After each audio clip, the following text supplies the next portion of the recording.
చిత్తూరు జిల్లాలో ఎమ్మెల్యే ఆరణి శ్రీనివాసులు కీలక వ్యాఖ్యలు చేశారు. దేశంలోనే 100% స్ట్రైక్ రేట్ కలిగిన ఏకైక పార్టీ జనసేన అని తెలిపారు. కుల మత వర్గ విభేదాలు విడిచి కూటమిగా ప్రజా సమస్యలని పరిష్కరించాలని ఆయన అన్నారు. రాబోయే స్థానిక సంస్థల ఎన్నికల్లో గెలుపు కోసం కసరత్తు మొదలు పెట్టాలని చెప్పారు. చంద్రగిరి ఎమ్మెల్యే పులివర్తి నాని సహకారంతో సమస్యలు పరిష్కరించాలని, నియోజకవర్గాన్ని అభివృద్ధి పదంలో నడిపించాలని ఆయన తెలియజేశారు. చాలా సంతోషం. ఈరోజు మన ఉమ్మడి జిల్లాలో ఇప్పటికే చాలా కార్యాలయాలు ప్రారంభించడం జరిగింది. అందులో భాగంగా ఈరోజు అందరి ఆధ్వర్యంలో మన నియోజకవర్గ ఇన్ఛార్జి ప్రారంభించడం మనస్ఫూర్తిగా దేవరు మనోహర్ గారిని అభినందిస్తూ ఈ ఒక్క జనసేన పార్టీ సిద్ధాంతాలను మన జనసేన పార్టీ అధ్యక్షులు గౌరవనీయులు కొణిదెల పవన్ కళ్యాణ్ గారి ఆశయాలకు అనుగుణంగా మనమందరం చంద్రగిరి నియోజకవర్గంలో ఎన్డీఏ కూటమి నాయకుల భాగస్వాములో మనమందరం ఉన్నాం. గుర్తుపెట్టుకోవాల్సిన అవసరం ఎంతైనా ఉంది. దయచేసి మన నాయకుడు పవన్ కళ్యాణ్ గారు ఒక అనుభవశాలైన ముఖ్యమంత్రిసీలు, జెడ్పీటీసీలు, సింగిల్ విండోలు ఇవన్నిటి కూడా వస్తున్నాయి. మనం భాగస్వాములో ఉన్నాం.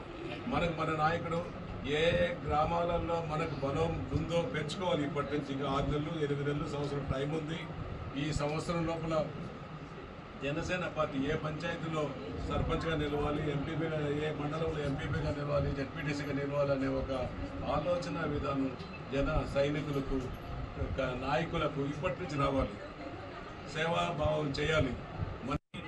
రాయలసీమలోని అత్యంత మెజారిటీ గెలిచిన నా అన్నయ్య శ్రీ తిరుపతి ఎమ్మెల్యే ఆరణి శ్రీనివాసులు గారు ముఖ్య అతిథిగా, అలాగే ప్రభుత్వ విప్ మరియు రైల్వే కోడూరు ఎమ్మెల్యే అరవ శ్రీధర్ గారు, అలాగే మా గురువు గారు జిల్లా అధ్యక్షులు బస్పేటి హరిప్రసాద్ గారు, అలాగే రాష్ట్ర కార్యదర్శులు తాతంశెట్టి నాగేంద్ర, అక్కేపటి సుభాష్ని గారు మరియు ఎన్డీఏ కూటమి మిత్రులు, టీడీపీ యువ నాయకులు, రాష్ట్ర నాయకులు దొడ్ల కరుణాకర్ రెడ్డి గారు, బీజేపీ నియోజకవర్గ నాయకులు మేడసాని పురుషోత్తం నాయుడు గారు ముఖ్య అతిథులుగా, మండల అధ్యక్షుల ఆధ్వర్యంలో అంగరంగ వైభవంగా చాలా సంతోషంగా గర్వంగా ఉంది ఈరోజు చేయడానికి.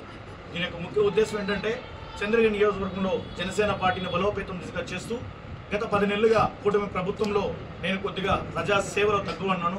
సో కాబట్టి మేమందరం కూడా కలిసి పార్టీని ముందుకు తీసుకెళ్తూ మా ఆవిర్భావ దినోత్సవం సందర్భంగా మా పార్టీ పెద్దలు, మా అధ్యక్షులు, డిప్యూటీ సీఎం పవన్ కళ్యాణ్ గారు చెప్పినట్లు పార్టీని అభివృద్ధి చేస్తూ ఇంకో 100 మంది నాయకులు తెచ్చే విధంగా తిరుపతిలో ఆల్రెడీ జనసేన ఉంది.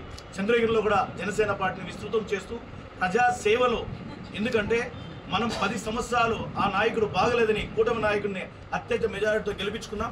కాబట్టి ప్రజా సేవ చేస్తూ ప్రజలకు అండదండగా వెన్నుగా ఉండు చంద్రగిరిలో ప్రజా సమస్యల మీద పోరాటం చేస్తూ ప్రజలకి ప్రభుత్వానికి వారధిగా ఉండి ప్రజల్ని సమస్యల నుంచి పరిష్కారం చేస్తూ ముందుకు వెళ్ళాలని కూడా తెలియజేసుకుంటూ, ముఖ్యంగా ప్రభుత్వ అధికారులు చెప్తున్నా ఇది కూటమి ప్రభుత్వం, ఒక్కరిది కాదు, కూటమి ప్రభుత్వం, జనసేన, టీడీపీ, బీజేపీ ప్రభుత్వ నాయకులందరూ కూడా ప్రజలని, ప్రజా నాయకుల్ని, జనసేన నాయకులకు కూడా విలువలిచ్చి ముందుకు వెళ్తూ చంద్రగిరి నియోజకవర్గంలో కూటమి ప్రభుత్వాన్ని ముందుకు తీసుకోవాలని చెప్పి కూడా మేమందరం ఈ సమావేశం కరంగా నేను కోరుతున్నాను. అదేవిధంగా ఈ మీడియా సమావేశానికి నాయకులకి ఘన స్వాగతం చేసిన ప్రతి ఒక్కరికి కూడా పేరు పేరున శిరస్సు వంచి ధన్యవాదాలు తెలియజేసుకుంటూ